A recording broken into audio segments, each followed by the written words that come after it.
All right, talk to that as well as add one more category to it. There are a lot of people that say, you know, grace is necessary, and they've got a grace program going. But the grace program is, part of it is God's grace, and part of it is what they do. They haven't got a clue either. No, they don't. Tell them why, because they would object to that. Because you see, in the minds of many people, grace helps me. Well, the simple fact is, we don't need help. We need a resurrection. You know, in Ephesians chapter 2, the Apostle Paul says that before we come to Christ, we are dead in our trespasses and sins.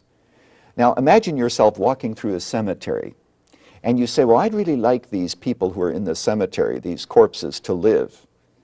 But, you know, I have to give them a little bit of help.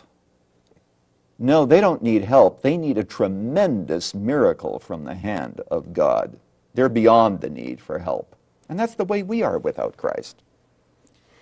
In fact, the Apostle Paul says it very clearly, as for you, you were dead in your transgressions and your sins in which you used to live, when you followed the ways of the world and the ruler of the kingdom of the air. He says, in effect, that we are really deceived by Satan. We don't know it, but we are. In fact, he goes on to say that we are depraved because we're walking according to our own lusts. And this is our condition. And so the question is, how do we help people in a state like that? Now, mind you, just because they are dead in trespasses and sins, that doesn't mean that they can't go skiing in Colorado.